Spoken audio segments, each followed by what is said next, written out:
What's up, degenerates? TNF is finished, but we're back with one last episode. This is Over Underdogs, the show where we pick player props on Underdog Fantasy's PickEm. If you want to play along with us, use promo code Nonsense for a nice little bonus. I know most of you guys were probably just watching the Important Nonsense 4th Annual Fantasy Awards. That was a good watch with the guys. A lot of laughs. A lot of great stuff happened this season, V, but we are not done. And as per usual, I'm your host, Mason Cameron, at PFF_Mace on Twitter. And with me, as always, my partner in crime, Vishaal Gupta, at Vishaal_Gupta 95 on Twitter. It's the last episode, V. Are you ready to go out with a bang? Yes, I can't believe finally finishing this regular season. Quite a long regular season. We can definitely feel the 18 weeks as compared to the 17 weeks. I'm glad it's over and we can head into the playoffs where we can see some hopefully consistently good football. Yes, finally. You know, the wear and tear, it's not just on the players, guys. It's on us. Whew, it's been a For long one. sure. But we I are can find at it, and it is just about to get even better because playoffs are just around the corner. And just because Over Underdogs is ending does not mean that we are leaving.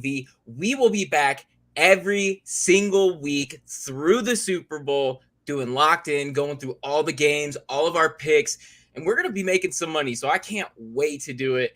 And, you know, we're going to close out this one with a bang here tonight.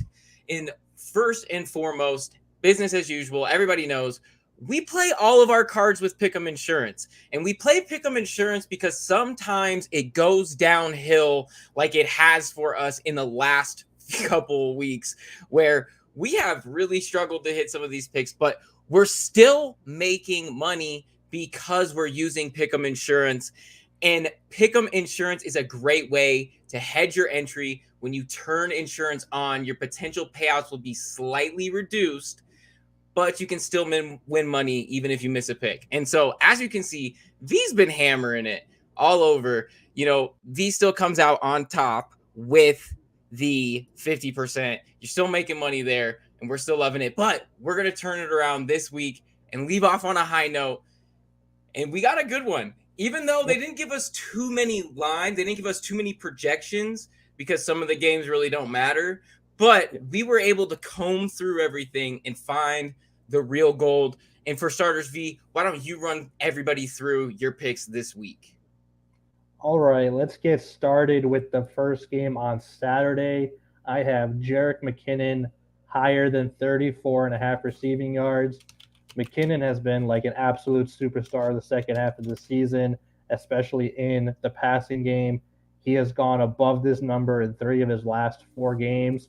And during that span, he is averaging 6.5 targets per game. He is so heavily involved right now. Mahomes looks for him all over the field. He's scored in, 5 or 6 straight games. This should be a relatively easy hit. This is a game where Kansas City is going to want to play their starters throughout pretty much because they have something to play for. They have a chance to lock up a 1 seed in the AFC and home field advantage if they can beat the Raiders, which shouldn't be too much of a problem for them. And I think McKinnon is just going to continue being a huge part of this passing game. And I don't see how the Raiders are going to be able to stop him. Wouldn't shock me if he gets to 56, maybe even 100 receiving yards in this game. That's how good he's been. That's how involved he's been, which is a key point for this pick. Next up, Derrick Henry, higher than 21.5 rushing attempts. Remember, Josh Dobbs is going to be starting in this one.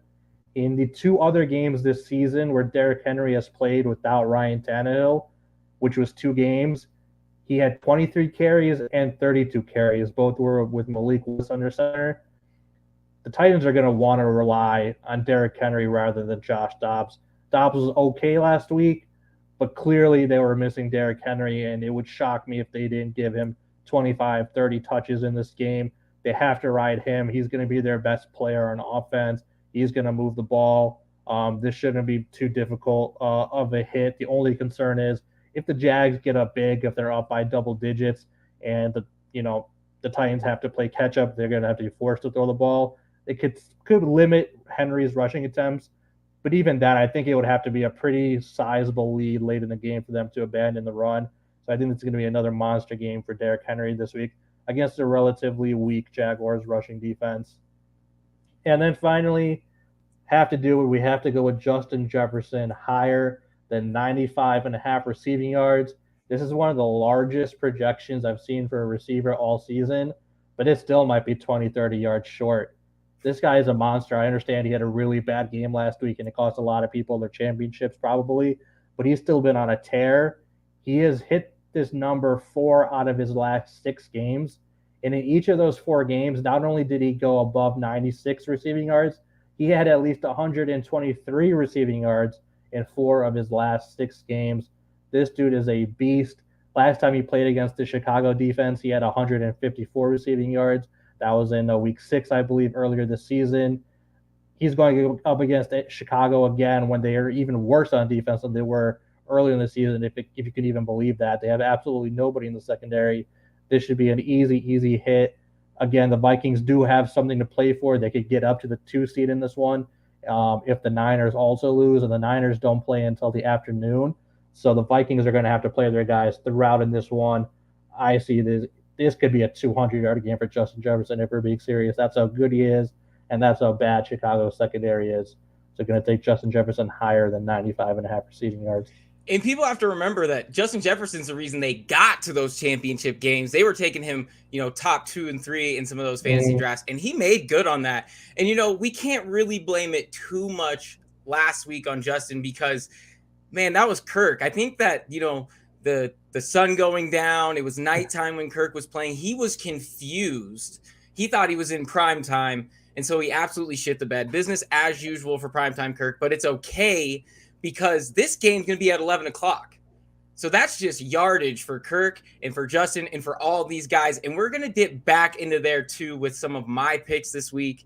And for starters, I have the key here. So you highlighted that we could take the Derrick Henry higher on carries, and we're going to go, oh, wait, did I mess up my own card? Oh, yeah, I did. I did mess up my own card. We're going to start with Josh Dobbs. I put Josh Dobbs at the bottom on accident. I got myself confused. You can't miss that head of hair or no hair. That is. So we're actually going to combo Derrick Henry with the Josh Dobbs lower than 29.5 passing attempts. And you hit it on the head, V. On Saturday, the Jags take on the Titans for the division crown. And Tennessee will be rolling with their third quarterback this season after Malik Willis was replaced in the lineup last week with Josh Dobbs. Dobbs was middling in his season debut. Even without Henry, he completed just over 50% of his passes for 232 yards, 1 touchdown, 1 interception. He did manage to exceed the 30 pass attempt threshold that we have this week, but we shouldn't continue to expect that. The Titans quarterbacks have only surpassed this projection 5 times this season, 4 of them from Tannehill, and then the 1 from Dobbs last week. Malik Willis had none. Vrabel knows who he needs to touch the ball for this team to be competitive in this game. And V, just like you said, it's Derrick Henry. The last time these two teams played, the Titans came out strong, but quickly fell behind, which led to 17 carries for Henry and 38 pass attempts for Ryan Tannehill. The Titans ended up losing by 2 scores. If they want any chance in this game against Trevor Lawrence in this Jags offense, they need to control the clock early, limit possessions in the game, and they just can't hope to do that if they want to go blow for blow with Josh Dobbs and Trevor Lawrence. It's almost the counter opposite in how they've been playing, essentially. Josh Dobbs is very middling, and Trevor Lawrence is killing it right now. So we're actually going in the inverse order. My second player here that I'm loving is TJ Hawkinson, higher than 52.5 receiving yards. This is another pick that piggybacks off what you said earlier, V, with Justin Jefferson. And this Vikings team may have gotten pummeled last week by the Packers. And but they're going to have a tough time in the playoffs given how they, give up some point differential. But they still have weapons and are capable of putting up points in bunches. Along with JJ, a guy like TJ Hawkinson can really make life hard for defenses. And the Vikings are finally getting him really involved. Hawk has seen 8 or more targets in each of his last 4 games, including 16 and 12 in the last 2, respectively. He's also managed to surpass this yardage projection in 3 of those last 4 games. I know that it looks like the Bears may only allow the third fewest yards to tight ends this season, but we've talked about it before. That's kind of matchup oriented. And oddly enough, even though Hawkinson's played for two different teams in this division, the Bears have yet to play against Hawkinson this season. The Bears have not been good defensively, as you said, V. I have a nice little tidbit here of a stat. The Bears rank dead last in drop back EPA per play. That means everybody's going to eat. Kirk is By going a to wide margin, not by absolutely a little bit, by a by wide by margin. a ton, by a landslide. So get in on every single one of these Vikings that you can, and you're really in a good place. And last but certainly not least, we're going to take advantage of Aaron Jones higher than 62.5 rush yards. The Packers and Lions, they get to face off in prime time to close out the regular season with a potential playoff berth on the line. We will get into that a little bit more tomorrow night when we do the big show. And I get it. The Lions are NFL darlings. I love them too. I want them to win, but they couldn't have come up against a worse opponent right now. The Packers are surging, coming off the absolutely demolishing of the Vikings that we saw last week. They're playing well offensively, and it's because they're leaning on their run game to carry the load. Both of their backs are playing really well. But Aaron Jones has managed to surpass this projection in 2 of 3 games since their Week 14 bye.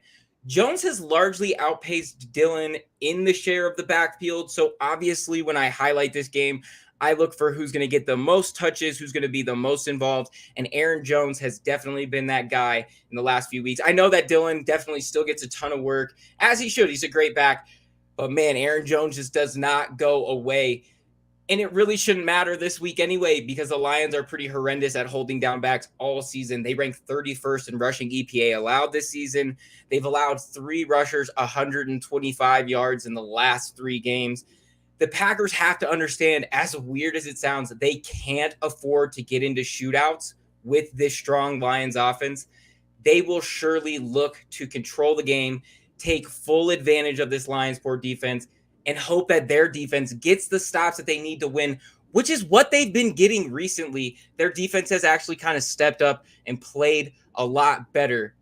And V, now it gets to the time that we're all hoping we got to turn around right here. This is the locks. We're going to start off next season's run of undefeated locks right now, V.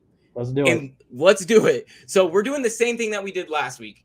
So anybody that did not check it out last week, we each pick one lock from our own card, and then we're going to combo together and figure out who our third lock is. Unfortunately, it didn't pan out the way that I felt it was, but this one's good. I can smell this one for sure. So, V, who are you locking up this week? Got to go with Justin Jefferson this week. Dude is an absolute monster.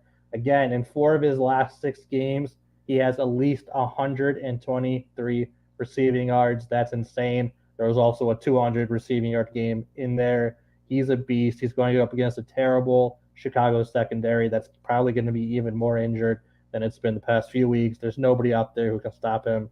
Got to lock up Justin Jefferson higher than 95.5 receiving yards.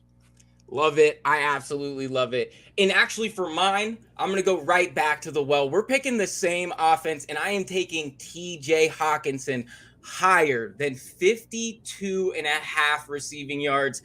Just like we said, they're absolutely going to eat. This Bears defense, this Bears secondary has been bad, and they are bad by a country mile. Nobody is within their realm of mediocrity, at least right now. So we're going to take advantage of that.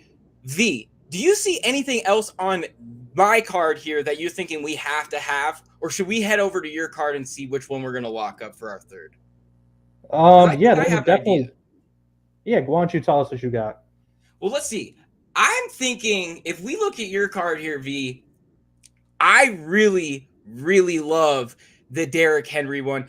I don't know how they can get away in this game without absolutely feeding him the rock. I think he's going to have 16 carries in the first half at least, and that's a really good sign considering he had 17 the last time he played. But what are you thinking? Are you seeing anything else?